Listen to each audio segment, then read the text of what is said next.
Good morning বন্ধুরা। আজকে আমি রান্নাঘরে নেই। আজকে কোথায় আছি বলুন তো? আজকে আমি আমার উঠানে আছি। আজকে রান্না করছি না, তার কারণ চলুন আমি গাছগুলো দেখতে দেখতে আপনাদের সঙ্গে কথা বলি। তো চলুন সবার প্রথমে আমার রাধাকৃষ্ণর সাথে আপনাদের মিল করিয়ে দিই। এই যে আমার রাধাকৃষ্ণের সঙ্গে আপনাদের সাক্ষাৎ করে দিলাম। হরে কৃষ্ণ। ঠাকুর যেন সকলকে ভালো রাখে। তো আজকে আমি রান্না করিনি, তার কারণ হচ্ছে এই যে বন্ধুরা, দুটো ফুল ফুটেছে আজকে, দেখুন। কালকে দুটো ফুল ফুটেছিল কুমড়োর, সেই দুটো আমি তুলে ফ্রিজে রেখেছি। আর এই দুটো আজকে ফুটেছে, মানে 4জন মানুষ আমরা, 4টে ফুল হয়ে যাবে বড়া। তো আজকে রান্না করিনি, কেননা কর্তা আমার কয়দিন ধরেই সমানে টানা কাজ করছে। তারপরে আমি কদিন ধরে বলছিলাম যে একদিন একটু রেস্ট নাও, এই গরমের মধ্যে পারবে না। তা ওর হয়তো কাজের খুব চাপ ছিল, নিচ্ছিল না। তা আজকে বললো আজকে দিনটা ছুটি করবো। আমি বললাম ঠিক আছে।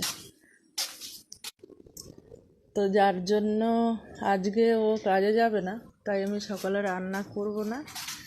কিন্তু আমার যেহেতু ঘুম ভেঙে যায় 5:30 থেকে 6টার মধ্যে, আমার ঘুম ভেঙে যায় রোজ। তা আজকেও ঘুম ভেঙে গেছে। তা ভাবলাম ধুর, শুয়ে থাকি, উঠে কি করব। তারপর কিছুক্ষণ শুয়েছিলাম। শুয়ে থাকতে থাকতে আমার কিছু কথা, নিজের অভিজ্ঞতা যে কিছুটা আপনাদের সঙ্গে শেয়ার করলাম, যে একটা ফটো পোস্ট করলাম, কিছু কথা লিখে একটা ফটো পোস্ট করলাম। করার পরও আর ভালো লাগছে না, মানে দূর যাই, বেরিয়ে যায় বলে আবার ঘর থেকে বেরিয়ে এসেছি। তার কারণ মায়া, মায়া জিনিসটা না খুব খারাপ একটা জিনিস, আবার ভালো জিনিস। তা যাই হোক, মায়া মানে কোথায় করছি আমরা, কার প্রতি করছি, সেইটা দেখতে হবে। যদি সেই জায়গাটা ঠিক হয় তাহলে নিশ্চয়ই বলবো ভালো জিনিস, আর যদি সেই জায়গাটা বেঠিক হয় তাহলে নিশ্চয়ই খারাপ মায়া।